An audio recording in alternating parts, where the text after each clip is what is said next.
Muy buenas tardes. En esta oportunidad, dando continuidad a nuestro módulo de vascular, vamos a hablar del tema de prevención secundaria en ACV y AIT. Mi nombre es Hans Altamar, soy residente de segundo año de neurología de la Universidad Simón Bolívar. Entonces, demos inicio. Para poder hablar de prevención secundaria es necesario tener en cuenta ciertos preceptos desde el punto de vista epidemiológico. Tener en cuenta que el ACV es la segunda causa de muerte y la tercera causa de discapacidad a nivel mundial, que este suele presentarse alrededor de 12 millones de personas a nivel mundial y que en estas las características hasta en el 50% de estos pacientes van a ser prevenibles. Esto, si lo extrapolamos a las estadísticas norteamericanas, vamos a encontrar que alrededor de 795.000 personas van a presentar un ACV, de los cuales el 87%, o sea, alrededor de 690.000 personas, van a tener características isquémicas. Y de este mismo grupo poblacional, hasta 185.000 de ellos van a poder presentar eventos recurrentes, lo cual es bastante alarmante y llamativo, lo que llama mucho más la atención a tener en cuenta todas estas estrategias sobre la prevención secundaria. Tener en cuenta que hasta el 50% de estos pacientes van a tener un ACV o una recurrencia de ACV dentro de las primeras 48 horas en relación al evento inicial.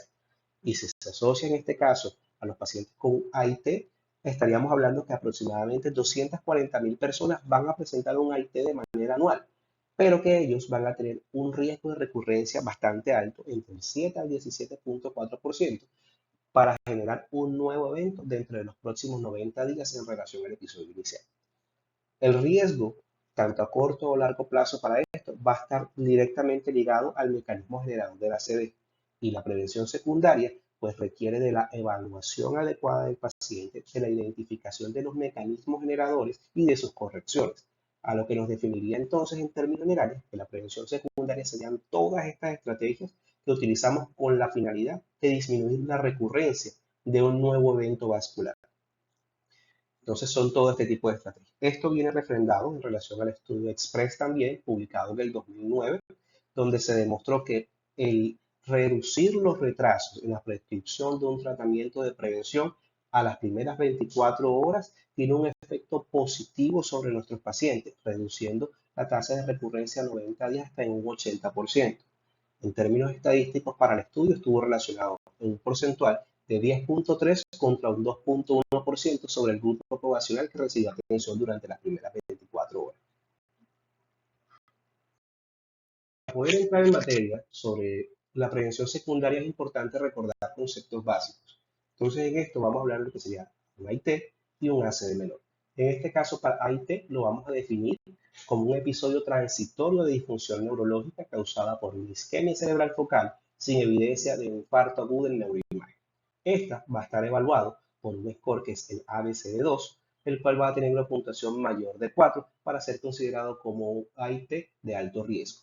El ABCD2 es el acrónimo que hace referencia a edad, B, presión sanguínea, C, la clínica, D de duración y de diabetes, en este caso. Con puntaje mayor de 4, reitero, se consideraría de alto riesgo. Con respecto al ACV, se define como una disfunción neurológica causada por una isquemia cerebral focal que tiene una duración mayor a 24 horas con evidencia de infarto agudo en imágenes cerebrales. Y está evaluada por la escala de NIHSS con una puntuación menor a 3 puntos.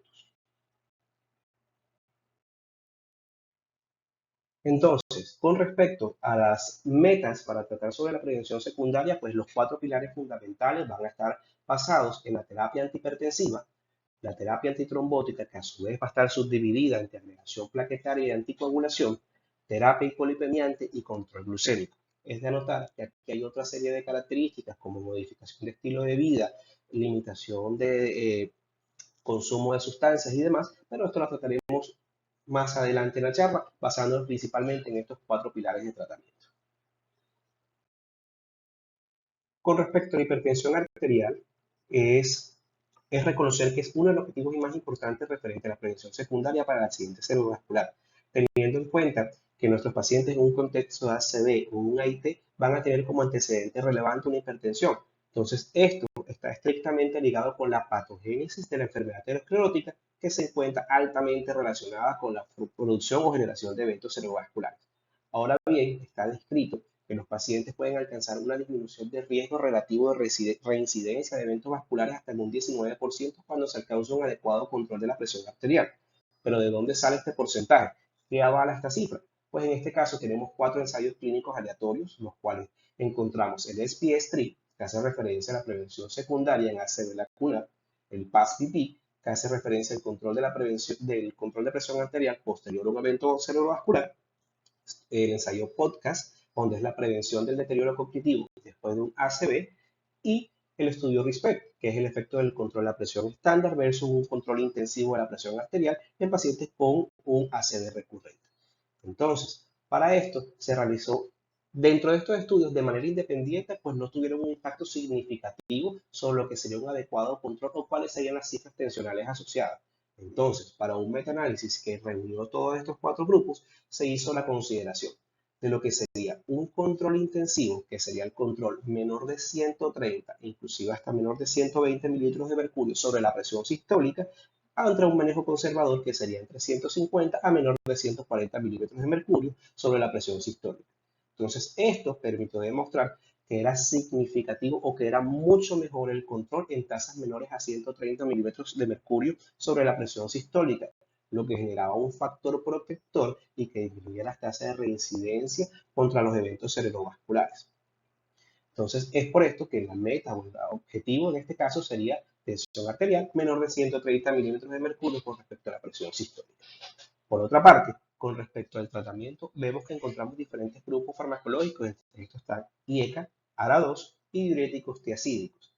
Estos han ganado mayor relevancia a partir del 2018 en relación al Colegio Americano de Cardiología, donde han estado diferentes estudios que han avalado o que han demostrado su efectividad como factores protectores. Solo por mencionar algunos de ellos está el estudio ACCESS, donde se utilizó el candesartán en pacientes que eran supervivientes a eventos cerebrovasculares, el estudio CATIS, que es un estudio realizado en China que permitió también determinar como de manera prudencial los tiempos adecuados para el inicio de la terapia antihipertensiva, mostrando mejores tasas en pacientes que se le iniciaba el manejo antihipertensivo entre las primeras 24 a 72 horas posterior al evento en pacientes que eran hipertensos conocidos en relación a un ACV menor o un AIT. Por otra parte, encontramos el estudio PROGRESS, que utilizó también peridopil e indapamida en los pacientes que tenían un stroke, viendo que mejoraba las tasas de mortalidad en este caso. Entonces, por eso son este grupo de pacientes. Ahora bien, ¿esto es indicativo para todos los pacientes? No lo es así.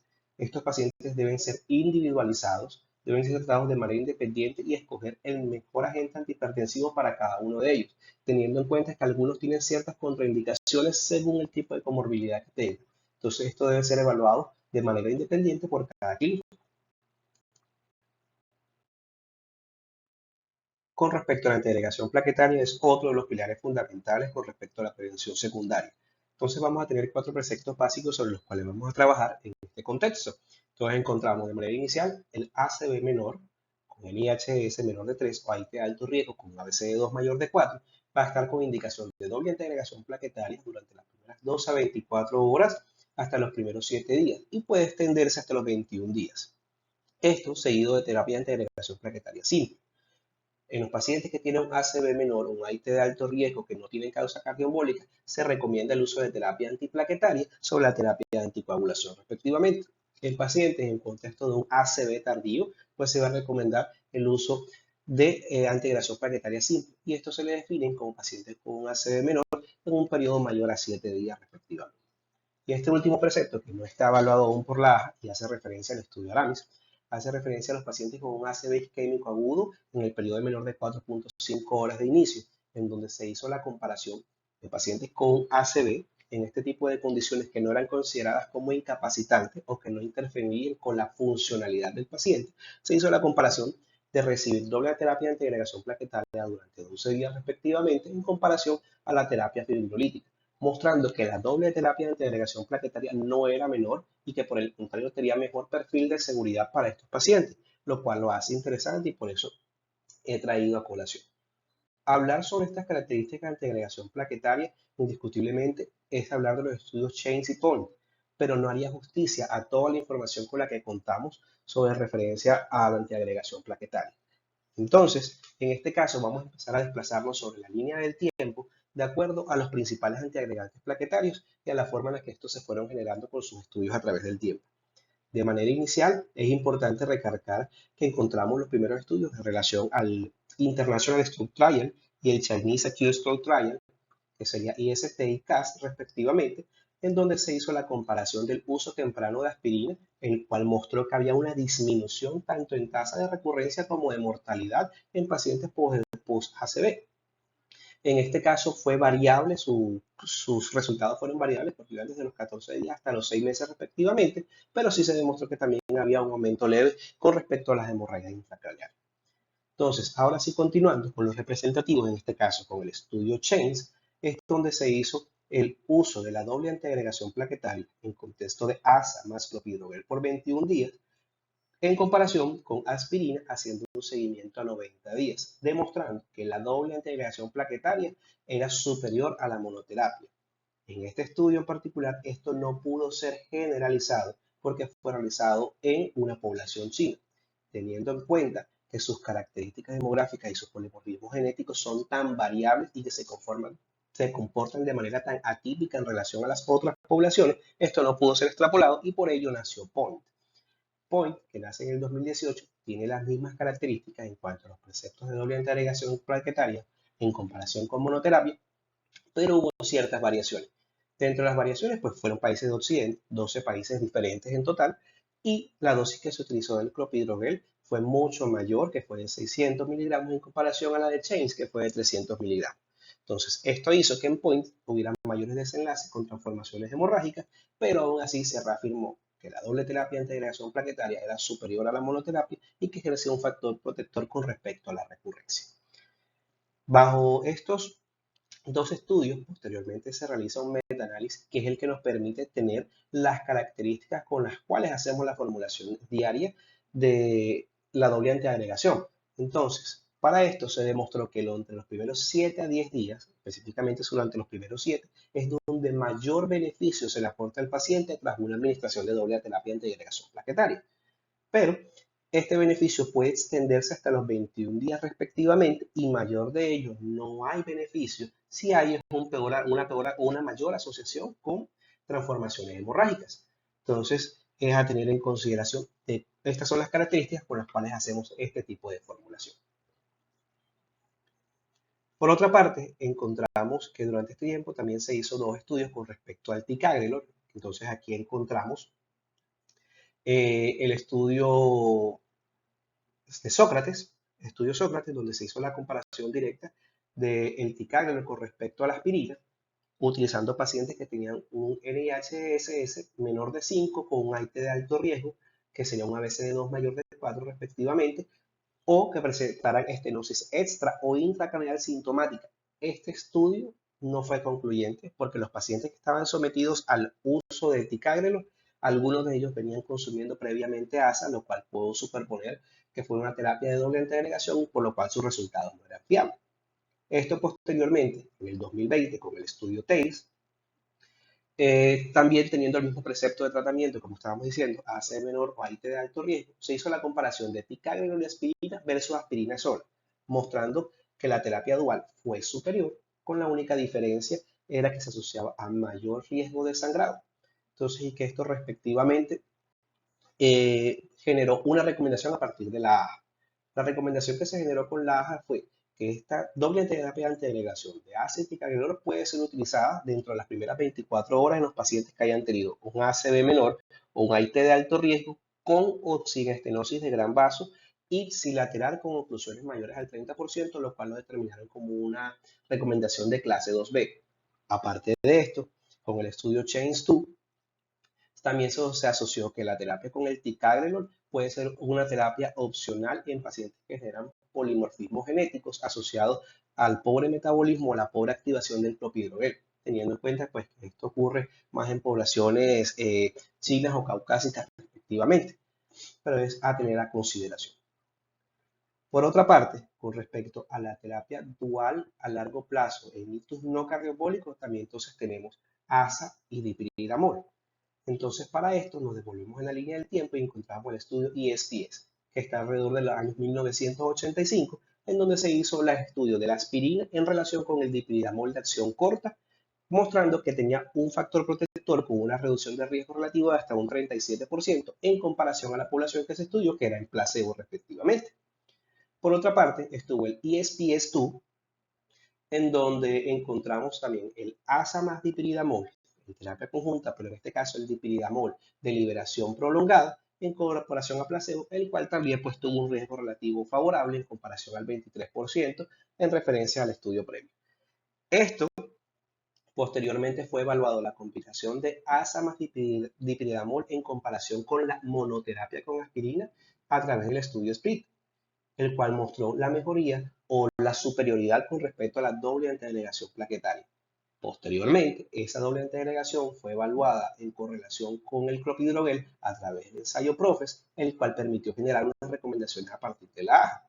Con la guía, pues da la recomendación de clase 1 para el uso de aspirina, clopidogrel o ASA más dipridamol.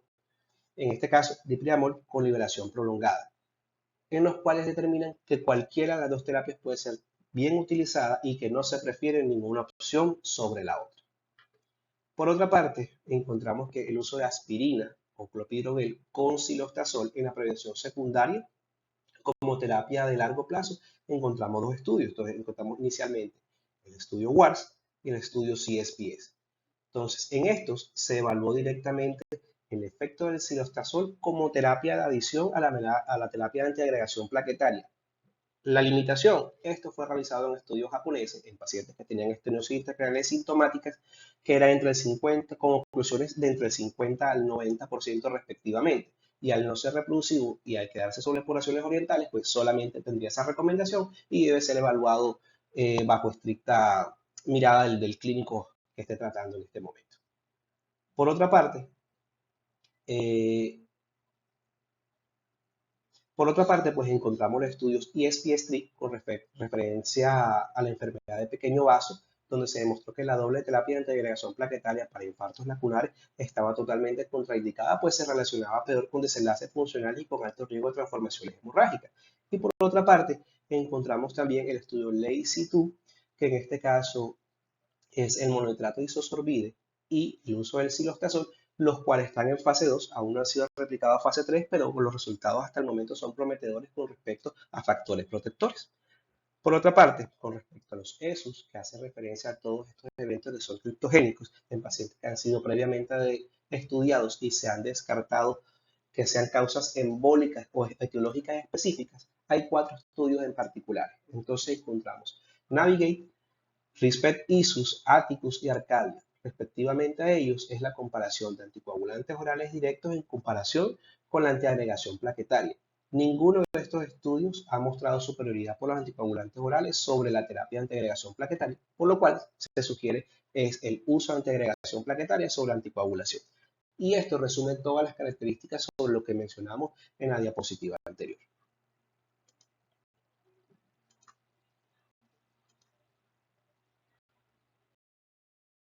Quizás en este momento estamos considerando que ha sido mucha la información que llevamos hasta el momento referente a todas las indicaciones que van en referencia a la antiagregación plaquetaria. Pero en una gráfica mucho más adelante vamos a tener una forma resumida de todas estas relacionadas también con su nivel de evidencia, las cuales nos van a hacer mucho más fácil poder entenderlo y pues poder consultarlas en el caso de lo que veamos conveniente y necesario. Para continuar, entonces encontramos que la arteriosclerosis de grandes arterias, en este caso, encontramos 3 estudios principales. El primero, entonces encontramos el WASI, que fue llevado a cabo entre 1999 y 2003, donde se hizo la comparación de la warfarina versus la aspirina en pacientes que contaban con una estenosis intracraneal sintomática, a lo cual les definían como oclusiones entre el 50 y el 99%.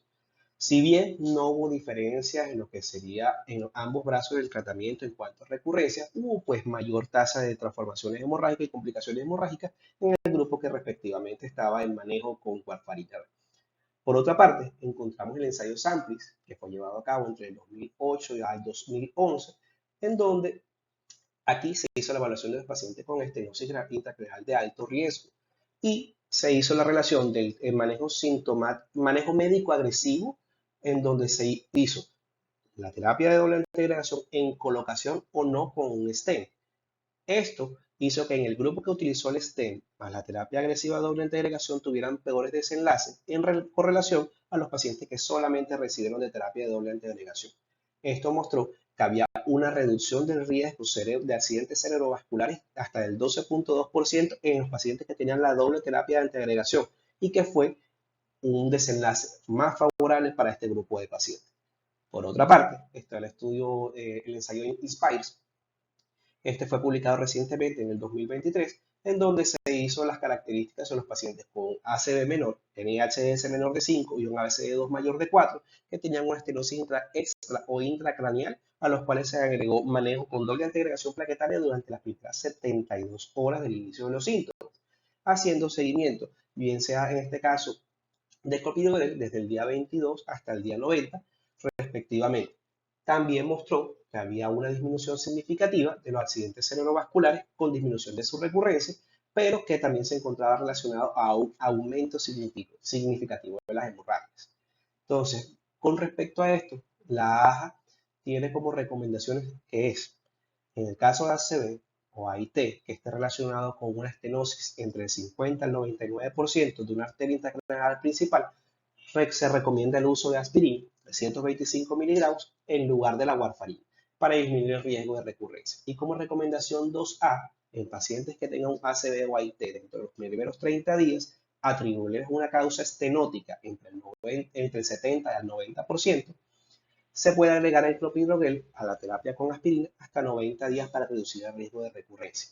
A esto también hay que hacerle un paréntesis porque hay algunos pacientes que no son candidatos tampoco a terapia endovascular, pero que requieren de la doble integración aún más allá de los 3 meses. Y el ácido clopidogrel debe ser considerado en este tipo de pacientes. ¿Qué pacientes? Aquellos pacientes que tengan la estenosis intracraneal severa, que ya hemos definido entre el 70 al 90%, pero que aparte de esto tengan síntomas recurrentes de una isquemia cerebral, síntomas recurrentes de hipoperfusión y que deben estar en un estricto seguimiento aproximadamente cada 3 meses para ese grupo tan selecto de pacientes, teniendo en cuenta que hay mayor tasa de desenlaces hemorrágicos en los mismos. Pero en este caso, el beneficio es superior al riesgo que se le ofrece al paciente.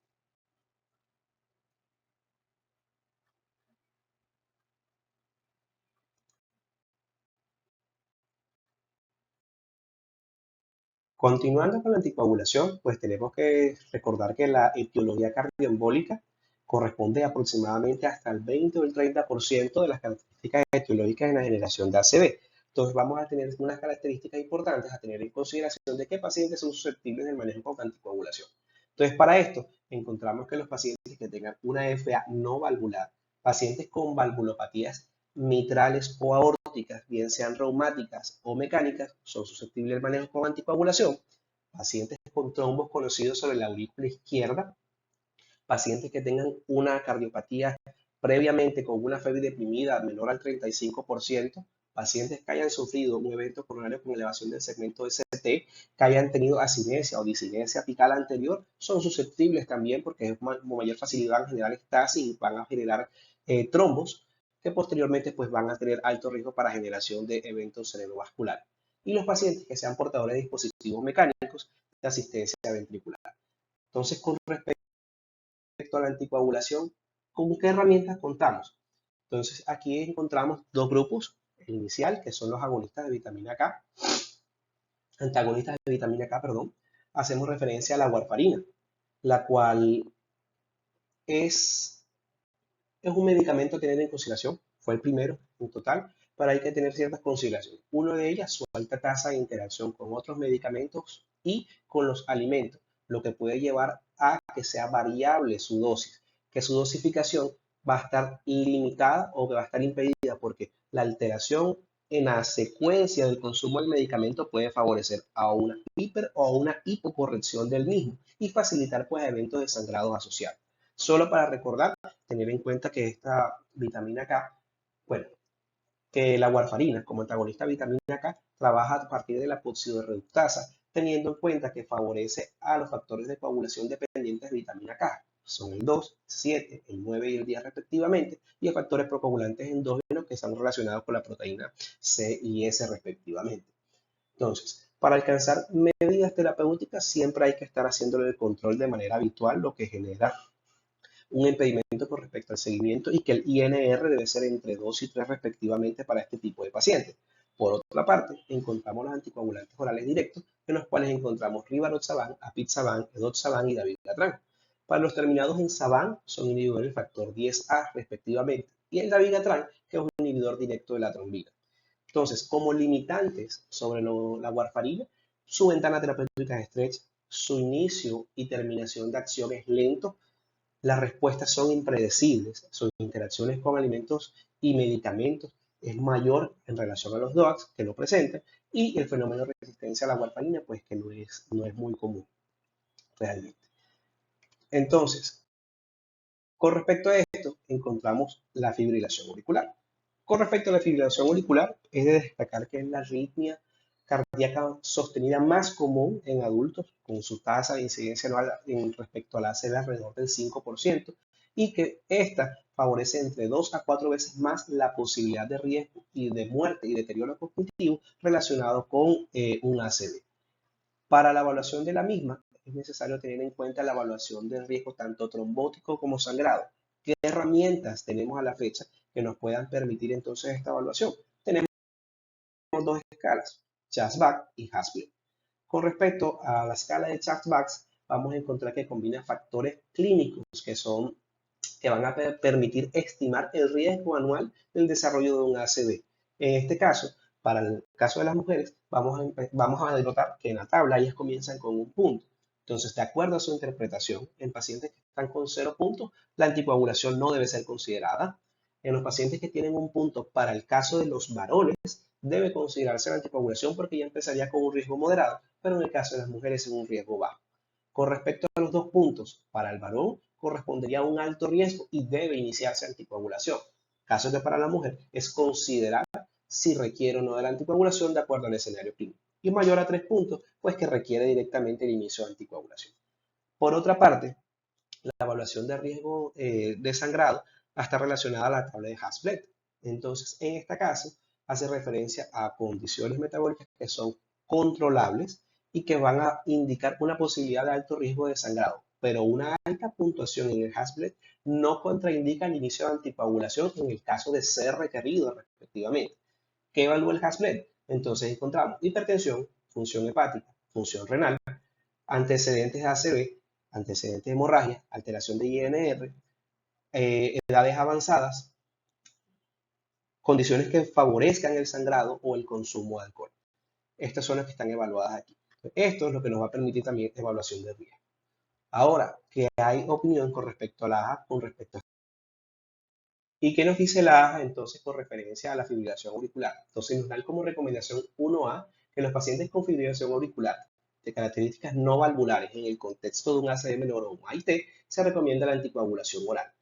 Que los pacientes, como también recomendación 1B, que se encuentren en contexto de FA, en eventos cerebrovasculares menores o AIT de alto riesgo, la anticoagulación oral está indicada independientemente del patrón de presentación de la FA. Entiéndase por esto como paroxístico, permanente, persistente, es de acuerdo a la temporalidad de la presentación de la misma. Otra característica a tener en cuenta bajo las recomendaciones de la AJA es que los pacientes con FA que no cuentan con una estenosis mitral moderada severa o válvula cardíaca mecánica se va a preferir el uso de anticoagulantes orales directos sobre el uso de los agonistas de vitamina K. Y en el caso del flúter, pues el manejo sería similar al caso de la FA. ¿Qué respalda esto? Pues encontramos estos 4 estudios pivotales donde se hizo la comparación directa en comparación a warfarina. Entonces encontramos Aristóteles, hace referencia a la Pixaban, Relay hace referencia a la Vigatran, Rocket, que hace referencia al Rivaroxaban, y Engage AF, que hace referencia a la Doxaban. Todos estos estudios mostraron que estos anticoagulantes orales directos no fueron inferiores con referencia a la warfarina, pero sí mostraban factores protectores con respecto a los desenlaces hemorrágicos, mostrando un mejor perfil de seguridad y menores tasas de sangrado relacionados a la Pixaban, que es la razón por la cual se prefiere su uso sobre el medio clínico actualmente. Entonces, estas serían las características referentes a la FA que tendríamos que tener en consideración. Ahora bien, viendo esto, ¿cuándo debemos iniciar la anticoagulación? Para responder a esta premisa de cuándo debemos tener anticoagulación, pues contamos con tres diagramas diferentes asociados a uno. Uno de ellos está relacionado con el riesgo de transformación hemorrágica que viene directamente guiado. Entonces, ¿a qué le definen ellos con alto riesgo de transformación hemorrágica? Pacientes que cuentan con NIHSS con una puntuación mayor de 15, que hay lesiones que intervienen en más de un territorio vascular o que comprometen un territorio vascular por completo. Entonces, a partir de ello, se relaciona que durante las primeras 24 a 48 horas, en pacientes que tengan una FA en relación a un AIT, puede iniciarse la anticoagulación durante las primeras 48 horas. En pacientes que tengan un riesgo moderado, en este caso, NIHS menor de 15, estos pacientes pueden iniciarse durante los primeros 7 días. Y aquellos pacientes que definimos como alto riesgo de transformación hemorrágica van a ser después de los 14 días. A esto también encontramos otro algoritmo, que es con el que más nos identificamos, que es el que encontramos con la regla 1, 3, 6 y 12. Estos son los pacientes que ya tienen previamente su identificación de FA, ya se hizo su clasificación de riesgos, ya tenemos sus ASBL, sus SHASBAC. Entonces, ahora, a partir de las características clínicas, pues vamos a iniciar el manejo de anticoagulación oral. Entonces, de acuerdo a la severidad del stroke, en este caso, basándonos en el NIHSS, vamos a encontrar que pacientes con ACV isquémico transitorio, el inicio de anticoagulación oral va a poder iniciarse dentro de las primeras 24 horas. Para eventos menores que van a ser con NHS menor de 8 puntos, vamos a poder iniciar la anticoagulación oral dentro de las primeras 72 horas. En los pacientes que ya abarcan NIHSS entre 8 y 15 o mayor de 15, que respectivamente sería un stroke moderado o severo, estos pacientes antes del inicio de anticoagulación sí o sí requieren la toma de una neuroimagen para definir o no si hay presencia o no de transformación hemorrágica y a partir de ahí sí el inicio de anticoagulación. Entonces, para el stroke moderado, entre NIHSS entre 8 y 15, a los 6 días o mayor a los 6 días sería el tiempo prudencial para el inicio de anticoagulación. Y para aquellos que tienen un stroke severo, a lo que se definía con NIHS mayor de 15, el inicio posterior a los 12 días del evento. A esto tenemos un algoritmo que tuvo su aparición ahora en el 2022, referencia a este estudio Samurai Relax, en donde se hacía entonces la regla del 1, 2, 3 y 4, teniendo en cuenta las mismas recomendaciones sobre las características del NIHSS, pero hay una característica que tenemos que tener en cuenta sobre estas indicaciones, porque este estudio no se tomó de manera neutralizada, sino que se tomó con respecto a información de otros estudios de corte. Entonces solamente nos brinda un escenario rápido sobre el manejo de los DOC, así que la consideración del inicio sobre esta temporalidad debe ser sometida a juicio, pues es mayor el riesgo, pues se desconoce realmente sobre este estudio cuál fue la tasa de transformaciones hemorrágicas, cuál fue la tasa de complicaciones que no fueron descritas sobre el mismo. Pero de todas maneras traigo a colación, pues es con lo que se cuenta sobre la evidencia y es necesario hacer la discusión sobre ello. Como había comentado, aquí adelante está la imagen que resume toda la información que hemos traído hasta el momento con respecto a la doble integración plaquetaria. Entonces, aquí vemos todas las indicaciones cómo están, cuáles son las características, a quién se le administra qué tipo de antiagregación y de anticoagulación respectivamente y con su nivel de evidencia. Entonces aquí lo dejo para ustedes para que lo puedan utilizar cuando lo necesiten y aquí tienen la referencia de donde fue tomado. Entonces es supremamente recomendado. Respecto a la terapia con estatinas, vamos a hacer un breve recorrido de cómo es la formación de la placa telomatosa. En este caso, a través de la lesión endotelial va a producirse la migración de lo que sería colesterol LDL y apolipoproteína B.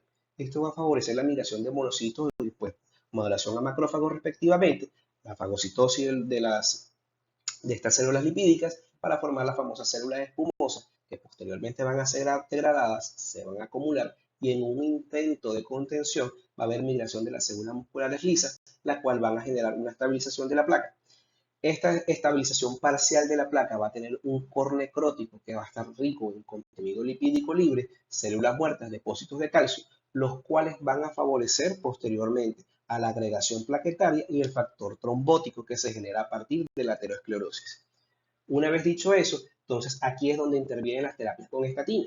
¿Qué funciones cumplen las estatinas? Es el bloqueo directamente de la enzima necesaria para la producción de la síntesis de colesterol, que en este caso es el L-mevalonato. ¿Cómo lo hace? a través de la inhibición de los intermediarios, que sería a través del hidroximetilglutaril coenzima reductasa. ¿Qué finalidad hace esto? Cumplir aquello que denominamos como efectos pleiotrópicos, que muy seguramente estamos identificados con el término, pero ¿qué significan estos efectos pleiotrópicos? Entonces encontramos aquí cuáles son estas características. Uno de ellos, estabilización de la placa de ateroma. ¿Cómo se produce esto? Disminuye los niveles de metaloproteinasas, lo que va a disminuir la migración de lípidos del contenido de macrófagos y así no aumenta el tamaño o el grosor de la cápsula lipídica. De esta manera estabiliza la placa.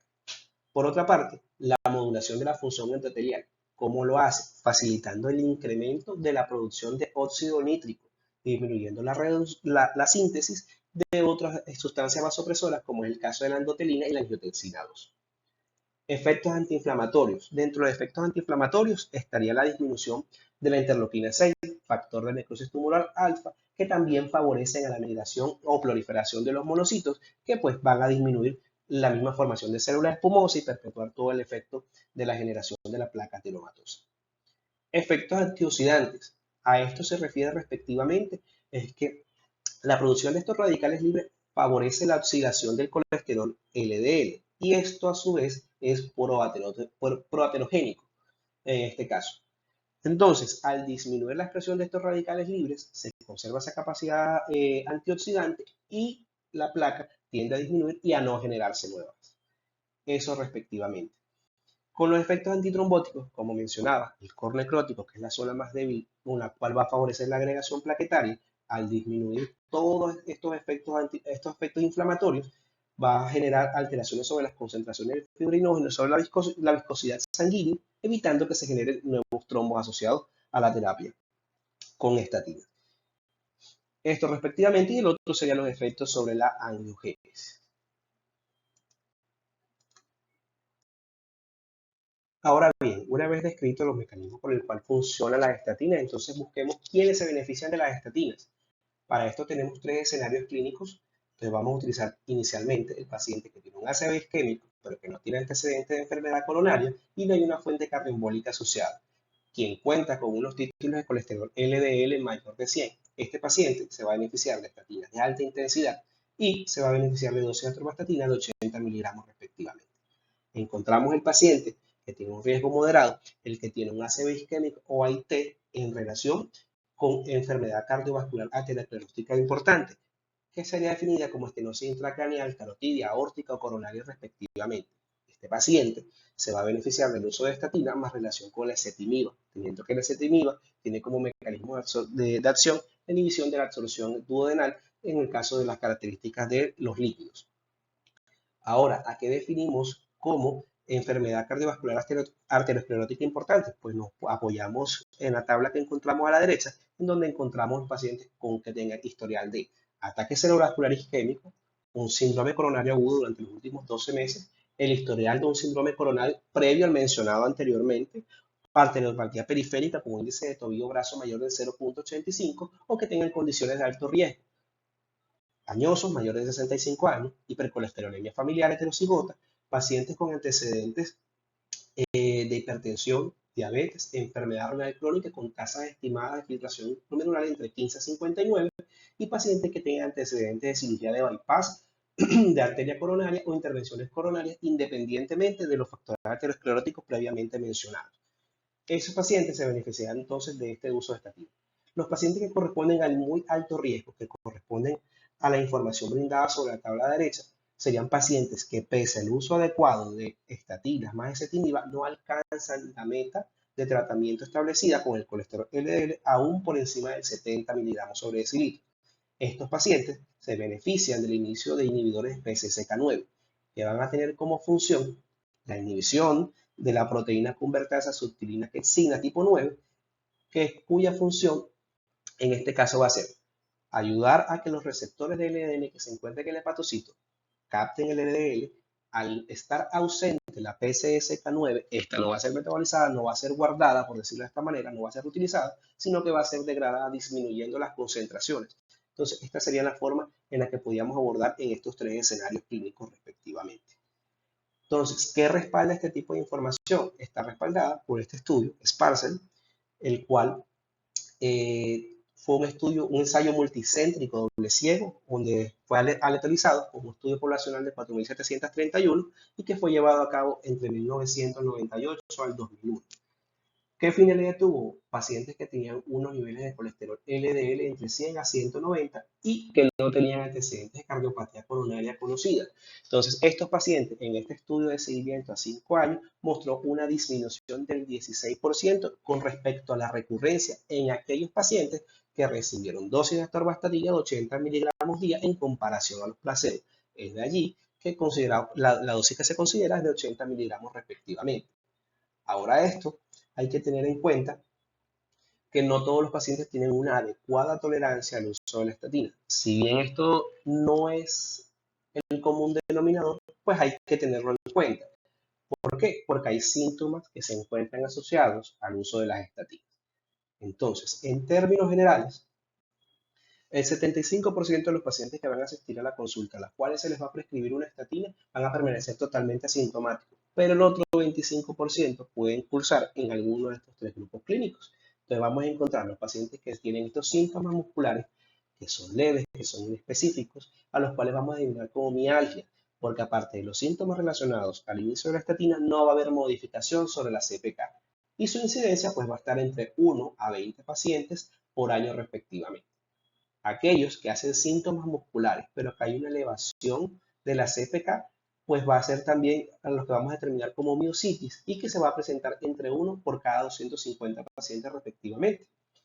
Y los que generan síntomas severos en relación con una marcada elevación de la CPK y que pueden cursar o no con una injuria renal aguda, en este caso es mucho más escaso, mucho más raro, 1 por cada 3.000 pacientes y van a estar relacionados con cuadros de rhabdomiolisis. Ahora, ¿qué pacientes son más susceptibles de cursar con estos síntomas? Este tipo de pacientes que son añosos, mayores de 80 años, con dosis elevada de estatina, pacientes que tienen pobre masa muscular y los pacientes de sexo femenino respectivamente. Entonces, para extrapolar esta información con referencia a los niveles de CPK, entonces tenemos la correlación de los síntomas y CPK. Pacientes que generan síntomas musculares, pero que no hay modificación en la CPK o no hay alteración de la misma, basta con la reducción entre 6 a 12 semanas de la dosis y evaluar la respuesta del mismo. En pacientes que hacen una elevación, pero que es menor a 4 veces sobre los valores normales, independientemente del laboratorio, dando por ejemplo para el laboratorio institucional nuestro, que cerca de 150, una elevación hasta 4 veces sobre el valor de referencia, debe suspenderse entre 4 a 6 semanas y se reiniciará con una dosis reducida de la dosis que venía previamente tomando nuestro paciente. En pacientes que tienen una elevación entre 4 y 7 veces, también se da la indicación de suspenderla 4 o 6 semanas, pero que requiere un nuevo control de CPK antes de reiniciar. Ahora está ese grupo de pacientes que pese a haber estado suspendida por 4 a 6 semanas, la elevación de la CPK persiste. Considera que este paciente no está cursando con síntomas musculares asociados a la estatina, sino que tiene una miopatía de otro tipo que requiere ser estudiada. Entonces, este paciente no se beneficia del reinicio de las estatinas y que requiere otro tipo de estudios complementarios que van más lejos de nuestra revisión actual. Y los pacientes que tienen una elevación mayor de 7 veces, sí o sí, debe suspenderse y debe ser manejado de manera intrahospitalaria. Es de recordar que estos últimos tres grupos que mencionamos, tras haya modificación de la CPK, van a requerir de controles de la misma para poder definir la conducta que vamos a tomar. Por otra parte, encontramos ya lo que sería el control glucémico. Vemos que a partir del control glucémico juega también un papel sumamente importante referente a la prevención secundaria. Si extrapolamos esta información a la parte fisiopatológica, vemos que nuestros pacientes en condiciones de hiperglucemia hay alteraciones directamente del metabolismo. Entonces, es imperativo tener claro características como los consumos metabólicos de glucosa cerebral están alrededor de 5 miligramos por cada 100 gramos de tejido cerebral, cosa que se ve en desbalance una vez que hay una injuria, en este caso bien sea la ACV menor o la IT respectivamente, porque estas zonas van a tener una producción de energía anaeróbica, que van a tener una producción inadecuada o deficiente de ATP. Eso, en las condiciones específicas de hiperglucemia, van a favorecer acumulación de una hiperlactacidemia, el favorecer este medio ácido va a poder favorecer la producción de especies reactivas de oxígeno, lo que aumenta el metabolismo sobre esta zona de infarto, favoreciendo el aumento de la misma, o que la zona de penumbra, que normalmente se beneficiaría de metabolismo mitocondrial, tanto aerobio como anaerobio, progrese de manera mucho más rápida que en condiciones de euglicemia. Entonces, es importante tener este tipo de recomendaciones. Por otra parte, hay alteraciones también sobre la barrera hematoencefálica, porque todo este estrés oxidativo que se está produciendo en relación a la hiperglicemia facilita la acumulación de el glutamato extracelular y la acumulación de calcio intracelular, que tenemos claro que esto va a favorecer a daño tisular y daño neuronal, entonces respectivamente. Y de igual manera, esto va a generar también alteraciones sobre los factores neurovasculares, lo que va a generar un aumento de la capacidad trombótica inclusive hasta 3 veces, condicionando a limitaciones sobre la perfusión sobre la zona que ya se encuentra lesionada y favoreciendo pues el aumento de la región isquémica respectivamente. En el otro extremo de la balanza, que sería el caso de la hipoglicemia, aparte de todo lo mencionado, también hay una alteración sobre el equilibrio fibrinolítico, porque favorece la sobreexpresión del factor 7 de coagulación, favoreciendo a la disminución del conteo plaquetario porque favorece a la misma agregación de a la misma agregación plaquetaria. Entonces favorece a la generación de moléculas proinflamatorias, que va a favorecer a la recurrencia de nuevos eventos trombóticos y a generar edema vasogénico asociado. Entonces, todo esto es sumamente importante tenerlo en cuenta. Ahora sí, teniendo en cuenta todas estas características fisiopatológicas, es importante reconocer que nuestros pacientes con ACV van a tener hasta en un 30% el riesgo de recurrencia facilitado por todos estos mecanismos fisiopatológicos que acabamos de explicar. Que el 20% de nuestros pacientes va a presentarse con una diabetes no diagnosticada en el contexto agudo de un ACV isquémico. Para hacer el diagnóstico, pues preferiblemente se establecen las metas a través de la hemoglobina glicosilada, y que los objetivos metas que tenemos para esta es tener un porcentaje menor a 7%, referencia a la hemoglobina glicosilada. Esto también hace referencia a cómo serían las conductas adecuadas referencias al tratamiento. Entonces, por encima de las infusiones de insulina o de los polos utilizados respectivamente, se prefiere el uso tanto del ya conocido, las bivalminas, en el caso de la metformina, pero sobre todo la preferencia sobre los antagonistas del GLP-1. ¿Por qué? Porque tienen una alta efectividad, porque aumentan las concentraciones de insulina, difundiendo también las concentraciones de glucagón, y este no va a generar episodios de hipoglicemia, que a la larga terminan siendo más perjudiciales sobre el tejido encefálico, que es justamente lo que no queremos que suceda. Entonces, estas serían las recomendaciones sobre el tratamiento respectivo a la parte del control glucémico. Y ya por último, encontramos lo que serían los cambios sobre los estilos de vida, pues teniendo en cuenta lo que sería la dieta mediterránea, el consumo bajo de sodio, en este caso destinado a no más de 2.5 gramos de sal día, en este caso, la actividad física, que se recomienda por lo menos que sea 10 minutos 4 veces por semana, pese a que no es mucho, tiene un alto impacto positivo sobre el riesgo de recurrencia, y pues suspender todas aquellas conductas que tenemos de riesgo, como iniciar tabaquismo, consumo de sustancias, alcohol, entre otras. Entonces, con esto hemos llegado al final de nuestra charla. Espero que haya sido de su total agrado. Cualquier duda, estaré atento en los comentarios. No olvides dejarnos un like, seguir nuestra cuenta, y para que te mantengas actualizado con más datos de interés.